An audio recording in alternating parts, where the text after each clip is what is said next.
잃는 자는 얻으리라. 얻으리라. 아멘. 아멘. 조금만 더 올려주세요. 조금만요.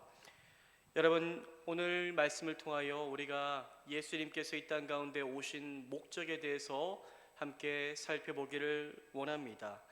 예수님께서 이 땅 가운데 오셨는데, 인간의 몸을 입고 오셨는데, 예수님께서 이 땅에 오신 목적이 무엇일까요?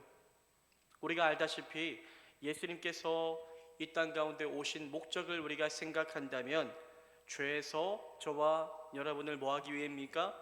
구원하기 위하여, 살리기 위하여 자신의 그 하나밖에 없는 아들 예수를 하나님께서 보내셨고, 그 아들을 대속물로 주기 위하여 이 땅 가운데 예수님은 오셨지요. 그런데 오늘 우리가 읽은 말씀의 시작인 마태복음 10장 이 34절은 예수님께서 이 땅 가운데 오신 목적이 뭐라고 말하고 있습니까? 그 목적이 화평이 아니라 즉 우리를 하나님과 화평케 하기 위함이 아닌 무엇을 주러 왔다라고 말씀합니까? 검을 주러 왔노라고 말씀하고 있습니다. 조금 이상하죠? 우리 마태복음 10장 34절을 함께 다시 한번 읽어보기를 원합니다. 함께 읽겠습니다. 시작. 내가 세상에 화평을 주러 온 줄로 생각하지 말라. 화평이 아니요 검을 주러 왔노라. 내가 세상에 화평을 주러 온 줄로 생각하지 말라. 화평이 아니요 무엇을요? 검을 주러 왔노라 라고 말씀하고 있습니다. 예수님은 먼저 생각하지 말라, 이렇게 생각하지 말라고 말씀하십니다. 제자들, 그 당시의 사람들이 가지고 있었던 생각의 틀을 깨시고자 하십니다. 예수님은 제자들에게 너희들이 지금 무슨 생각하고 있는 줄 알고 있다. 그런데 그 생각을 다 내려놓으라고 말씀하시는 것입니다. 어떤 생각을 내려놓고 어떤 생각을 바꾸라는 것일까요? 여러분, 그 당시 사람들은 메시아 대망 사상을 가지고 있었습니다. 오랜 시간 동안 침묵하시는 하나님, 그 하나님을 그들은 기다렸고, 그토록 바라던 메시아가 정말로 우리가 살고 있는 이곳에 오신다면 다시 진정한 평화가 찾아올 것이다라고 그들은 생각했지요. 그래서 이스라엘 사람들은 이 평화를 안겨다 주러 오실 메시아를 기다리고 또 기다렸습니다. 실제로 예수님은 평화를 주기 위해서 오신 분이 맞습니다. 맞지요? 예수님이 주시는 평화는 세상에 줄 수 있는 평화가 아닙니다. 팍스 로마나라고 해서 그 당시에 로마의 앞자리에 있었는데, 이 로마가 정말로 평화로운 시대라고 사람들은 이야기했지만, 하지만 진정한 평화가 찾아오지 않았지요. 어떠한 강대국도 어떠한 세상 권세도 그들에게 참된 평화를 줄 수 없었습니다. 예수님이 주시는 평화는 사람이 줄 수 있는 평화가 아니라 하나님만이 주실 수 있는 평화이지요.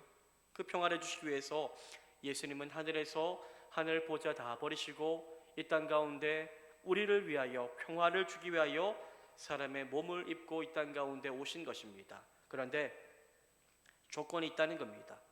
조건. 그 평화를 우리가 얻으려면 필요한 것이 있다라고 예수님은 말씀하십니다. 그것이 무엇일까요? 그러한 진정한 평화를 얻기 위해서 때로는 엄청난 고난과 시련과 아픔과 눈물이 찾아올 수도 있다는 것을 너희들이 알아야 한다는 것입니다. 예수님은 그래서 바로 그것을 경고하시며 자신이 검을 주러 오셨다라고 말씀합니다. 우리가 알다시피 검은 무엇일까요? 평화와 좀 다르지요? 검은 폭력과 살생을 의미합니다.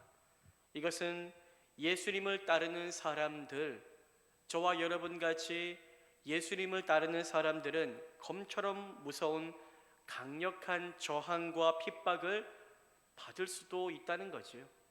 왜냐하면 세상이 하나님과 그가 보내신 아들을 미워하기 때문입니다. 우리가 복음을 들고 복음을 전하며 살아갈 때 여러분들 좋은 일만 있지 않는다라고 말씀합니다.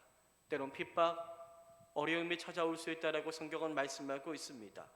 우리가 10장 말씀을 계속해서 몇 주간 보았는데 마태복음 10장을 보면은 여러분들 예수님 계속해서 말씀하셨죠. 어떤 말씀이요? 우리를 핍박하는 사람이 계속 일어날 것이고 우리를 환대하지 않는 사람이 있을 것이다 라고 말씀하셨습니다. 그리고 오늘 본문에서는 우리를 핍박하고 반대하고 우리에게 원수가 되는 사람이 누구까지 될 수 있다라고 말씀하고 있습니까? 절대로 되지 않았으면 하는 사람까지 믿음 때문에 우리를 핍박할 수 있다, 검을 가지고 올 수 있다라고 말씀합니다. 바로 내가 사랑하는 가족들이 나를 가장 핍박할 수 있는 원수도 될 수 있다라고 말씀하는 것입니다. 그러니 그러한 어려움이 닥쳐와도 내가 미리 이야기하니 이상하게 여기지 말고 끝까지 믿음을 지키고 인내하라는 겁니다. 우리 마태복음 10장 35절과 36절을 함께 한번 읽어보기를 원하는데요. 우리 35절과 36절 함께 읽겠습니다. 시작. 내가 온 것은 사람이 그 아버지와 딸이 어머니와 며느리가 시어머니와 불화하게 하려 함이니 사람의 원수가 자기 집안 식구리라. 여러분, 예수 믿는 것 때문에 여러분들이 가진 그 복음 때문에 집에서 가정에서 설령 어려움을 당할지라도 이상하게 여기지 마십시오. 예수님은 그럴 수 있다라고 말씀하십니다. 그것이 하나님 나라가 이루어지는 과정이다라고 말씀하십니다.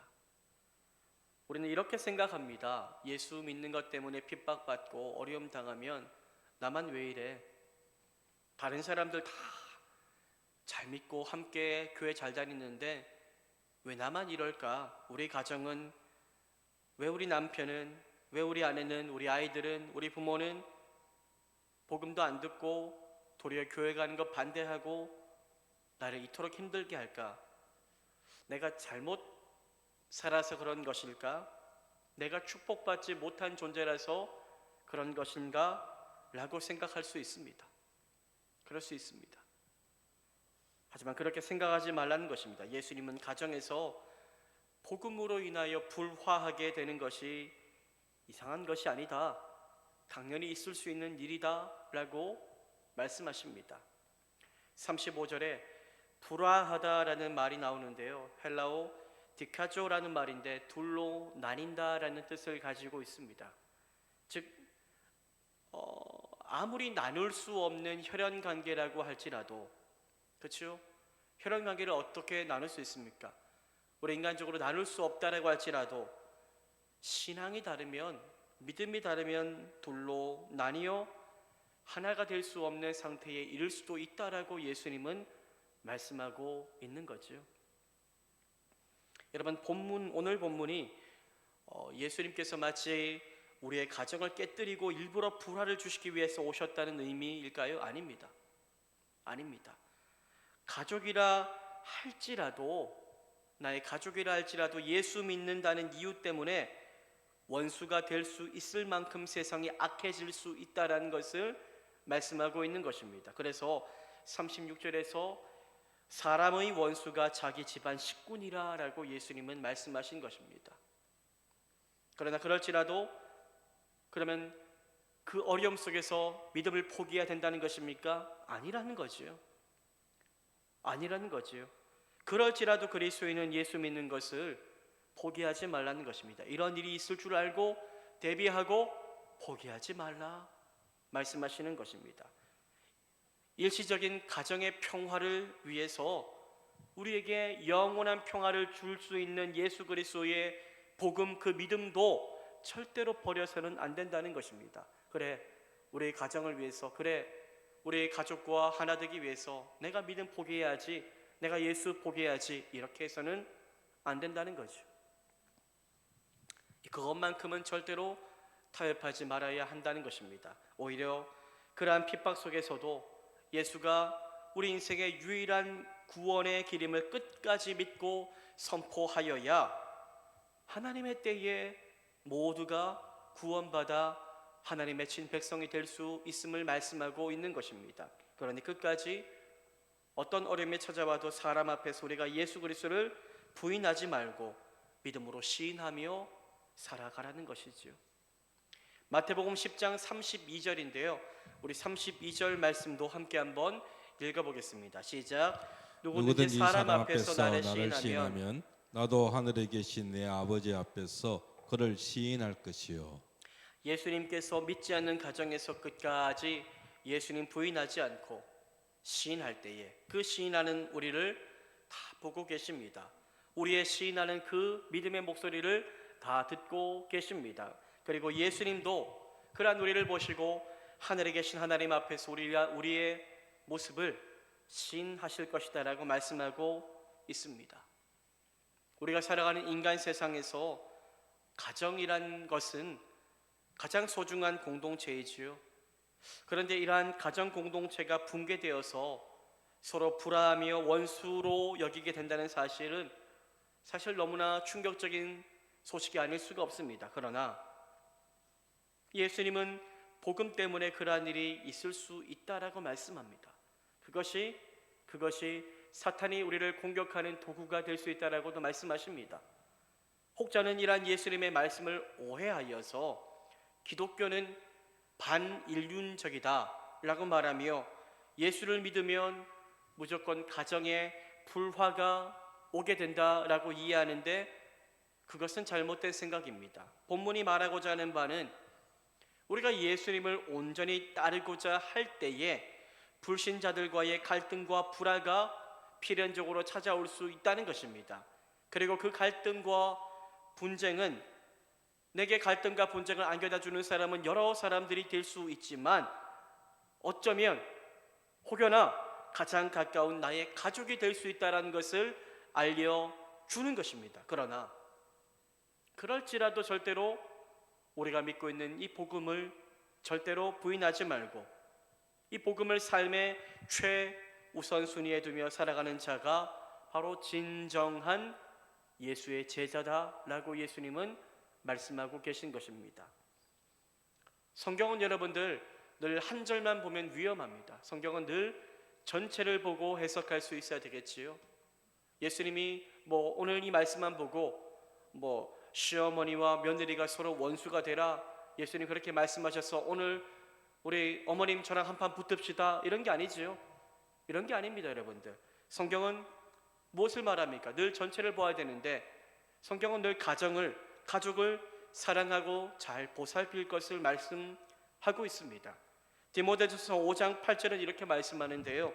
5장 8절도 함께 한번 읽어보겠습니다. 시작. 누구든지 자기 친족 특히 자기 가족을 돌보지 아니하면 믿음을 배반한 자요 불신자보다 더 악한 자니라. 누구든지 자기 친족 특히 자기 가족을 돌보지 아니하면 무엇을 배반한 자요?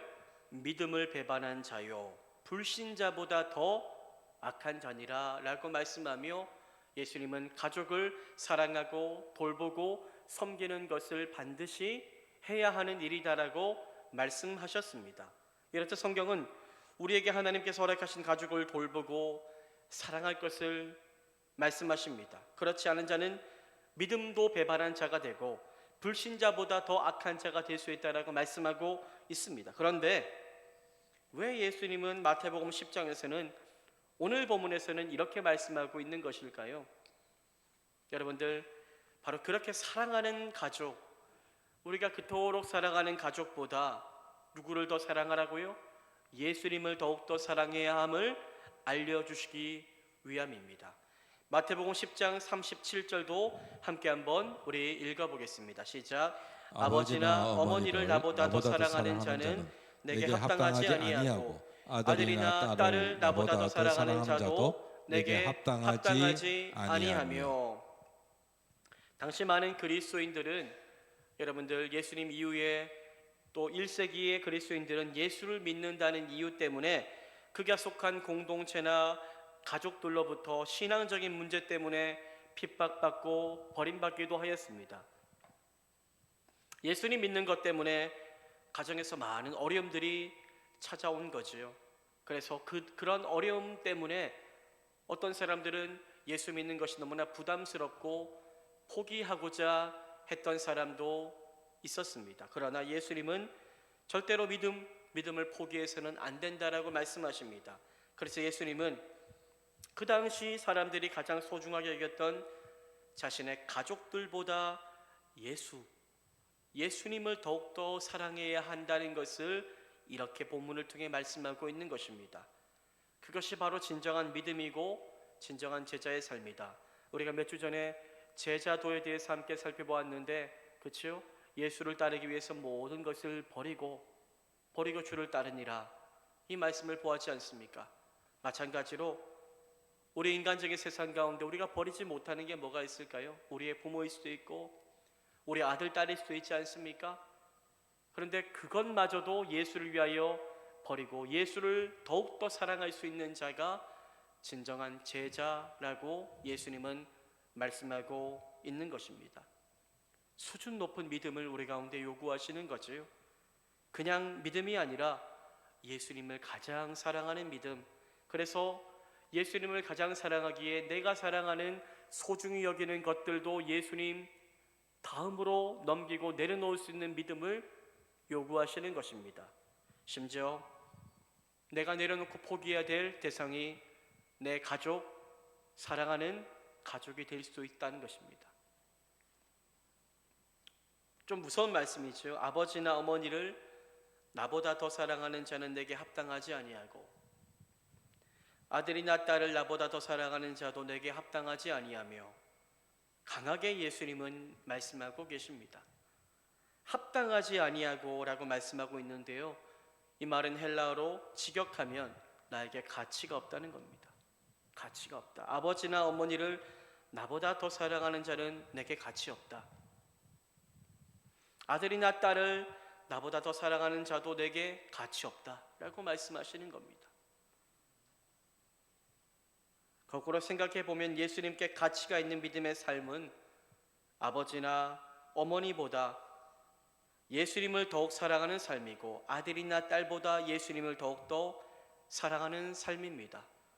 여러분들, 우리 인생에는 우상이 있는데 이 우상은 여러분들 눈에 보이는 어떠한 형상, 물질만이 아니라 우리가 예수님보다 사랑할 수 있는 모든 것이 우상이 될 수 있습니다. 그것이 우상이 되어버리면 가장 결정적인 순간에 예수님을 택하지 않고 그 우상을 택할 수 있는데, 우리가 인생 가운데 가장 큰 우상이 무엇이 될 수 있을까요? 저는 가족이 될 수 있다고 생각합니다.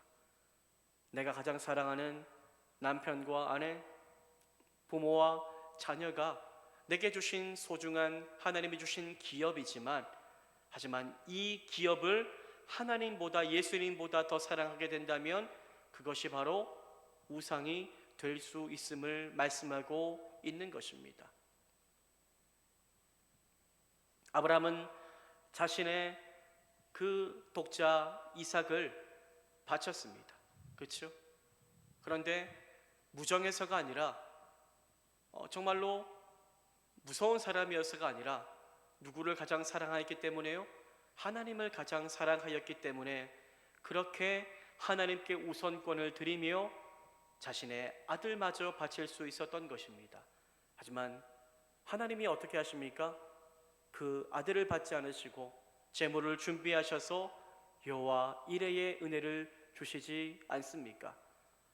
예수를 가장 사랑할 때에 우리에게 하나님이 우리가 생각지 않았던 놀라운 은혜를 주실 줄 믿고 내가 사랑하는 그 모든 것들 겸손히 내려놓고 주님만을 가장 사랑하겠노라고 다시 한번 결단하며 우리가 주님보다 사랑하는 세상의 것들, 심지어는 가족이 된다면 그 모든 것들을 내려놓고 내가 주님을 내 인생의 최우선순위 두기를 원합니다라고 고백할 수 있는, 순종할 수 있는 저와 여러분의 삶이 될 수 있기를 소망합니다. 마태복음 10장 38절과 39절 말씀을 우리 함께 읽어보기를 원합니다. 우리 함께 38절과 39절 함께 읽겠습니다. 시작. 또 자기 십자가를 지고 나를 따르지 않는 자도 내게 합당하지 아니하니라. 자기 목숨을 얻는 자는 잃을 것이요 나를 위하여 자기 목숨을 잃는 자는 얻으리라. 자기 십자가를 지고 나를 따르지 않는 자도 내게 합당하지 아니하니라. 거꾸로 얘기하면 뭡니까? 자기 십자가를 짊어지고 예수를 따르라는 겁니다. 십자가. 예수님을 따를 때에 여러분들 십자가가 가볍습니까? 무겁습니다. 십자가를 짊어지는 것은 너무나도 무거운 일입니다. 그런데 예수님은 믿음의 길을 갈 때에 자기 십자가를 짊어지고 나를 따르라. 고난이 있을지라도 그 십자가를 짊어지고 나를 따르라고 말씀하십니다. 진정 예수님을 사랑한 자는 십자가를 버리지 않고 자기 십자가를 짊어지고 끝까지 예수님을 따르게 된다는 것입니다. 예수님을 따를 때에 여러분들, 어쩌면 여러분들 많은 십자가와 같은 고난이 찾아올 수 있습니다. 가족에게 어려움을 당할 수도 있고요, 때론 사람들에게 멸시를 당할 수도 있습니다. 수많은 인생의 고난 가운데 어쩌면 가장 우리에게 소중한 것, 생명을 잃게 되는 이 위기가 찾아올 수도 있습니다. 그러나 예수님을 진정 사랑하는 자는 예수님을 위해서 자기의 목숨을 내어 놓을 수 있다라고 예수님이 말씀하십니다. 그러나 그러한 자는 결국 목숨을 잃는 것이 아니라 결국 얻게 될 것이다라고 우리 주님은 말씀하십니다. 여러분, 제자가 된다는 것은 죽는 겁니다. 제자가 된다는 것은 자기 자신에 대해서 죽고 예수님을 위하여 죽는 겁니다. 오늘도 하루를 보내면서 이런저런 생각들이 많이 찾아왔는데 갑자기 하나님이 기도하게 하십니다. 너의 생각을 좀 멈추고 그 생각을 죽이고 나의 영의 생각으로 채우기를 원한다라고 주님이 말씀하시는 것 같아 사무실에 앉아서 묵묵히 기도하는 시간을 가졌는데, 우리의 생각이 너무 많고 우리의 계획이 너무 많고 우리가 정말로 따라가고자 하는 세상에 살아가는 것들이 너무나 많은데 그 모든 것을 내려놓고 멈추고 주님을 위하여 따르라고 주님은 우리 가운데 말씀하고 계십니다. 내가 살아가는 것을 죽이고 살아야 하며 예수님을 위하여 날마다 나를 죽이며 살아가야 하는 거지요. 오늘 말씀은 예수님이 우리 인생 가운데 여러분들 최우선 순위가 되어야 함을 다시 한번 알려줍니다. 이 말씀이 부모를 사랑하지 말라 말씀 아닙니다. 부모를 사랑하되 예수님을 더욱더 사랑해야 한다는 것입니다. 자녀를 사랑하지 말라는 말이 아닙니다. 여러분, 자녀 사랑하십시오. 하지만 그것이 주님보다 더 사랑하는 우상이 되어서는 안 된다라고 우리 주님은 분명히 말씀하고 계십니다. 예수님을 진정으로 살아가는 참된 제자가 되는 길은 자기 십자가를 지고 주님을 따르는 것입니다.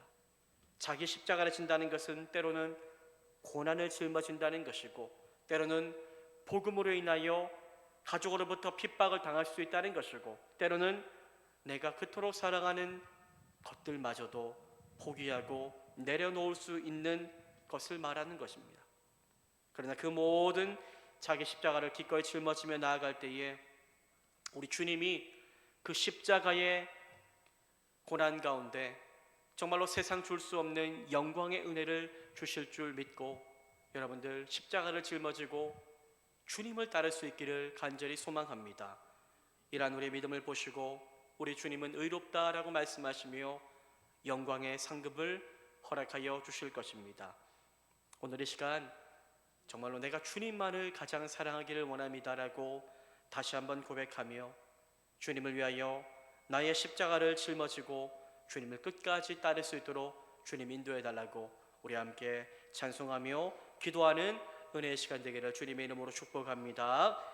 이 시간 함께 우리 찬양하며 우리 함께 기도하는 시간 갖기를 원합니다. 우리 주님을 따라야 되는데 어떻게 주님을 따라야 됩니까?